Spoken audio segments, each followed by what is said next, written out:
Welcome. So today we're doing a deep dive into quite a dramatic sequence of events. It all kicks off during this intense mountain blizzard. Right. And we're piecing it together from a few different angles: narrative, text, character thoughts, even things like dedications. Yeah, the goal is really to pull out the core story, the emotional heart of what happened. It's fascinating how those different viewpoints, the external story and the internal thoughts, really give us this layered understanding. So let's start with Serafina. She's our entry point, right? Caught in this awful blizzard. She's got an injured ankle. Hypothermia is a real risk. A really bad spot. Totally. Then she sees it Alexander's cabin, like a light in the storm.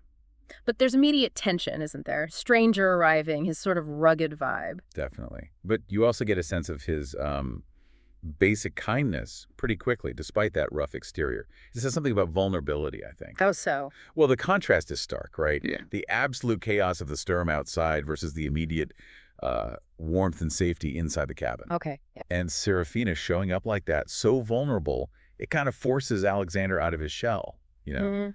creates a chance for connection that just wouldn't have happened otherwise. And they do connect almost immediately. They start talking, and it turns out their passions are, well, almost opposites. He's all about solitary wildlife photography, Mm-hmm. and she's capturing vibrant human connection.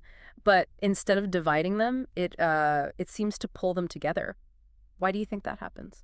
Sometimes it's just that novelty, seeing the world differently through someone else's eyes. He offers her stillness, maybe, and she offers him life. Interesting way to put it. And in a situation like that, under pressure, those differences can become like complementary.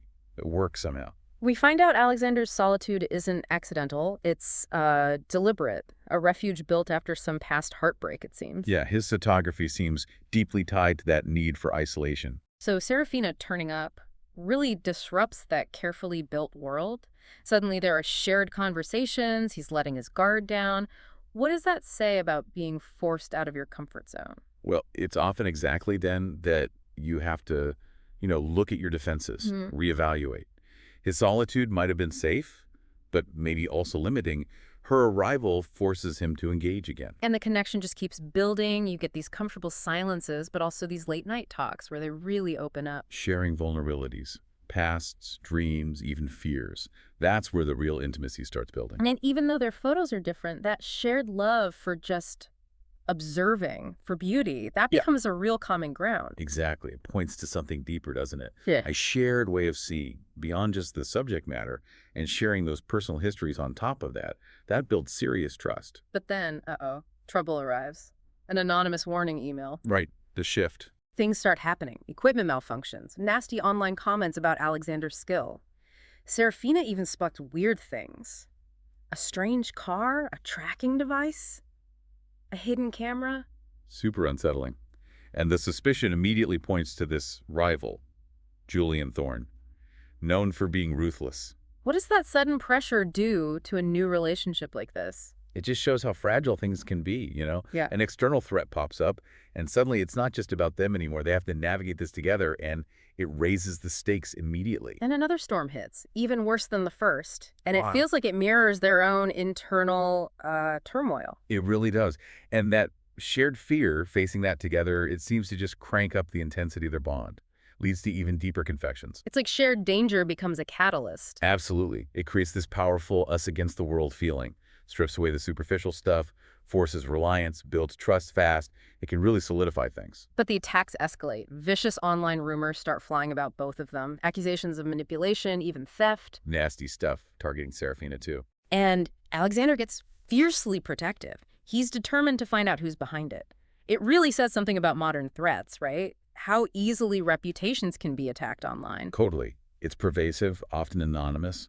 It puts immense stress on relationships, breeds suspicion. His protectiveness, though, shows how deep his feelings are running. But Serafina doesn't just stand by. She's got digital skills, and she starts fighting back, tries to figure out Who's coordinating the attacks? Yeah, which is significant. It shows her strength, her agency.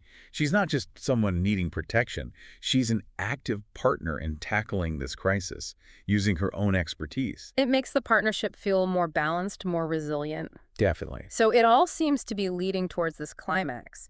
They take a hike to a waterfall, a place that means a lot to Alexander emotionally. You feel the weight of the past there. Exactly. But then that quiet moment is broken. Ominous footsteps approaching. It really hints at a confrontation, probably with Thorne and maybe Alexander's hidden past finally coming out. Leaves you hanging, doesn't it? It does. So wrapping this up, what's the big question hanging over everything as we leave them there? I think it has to be. Can this connection they built, which is still pretty new, actually withstand all of this? The weight of his past secrets, the immediate danger from Thorne? Will it survive both the internal and external storms out there on that mountain? Really powerful question to end on. Thanks for digging into this with us.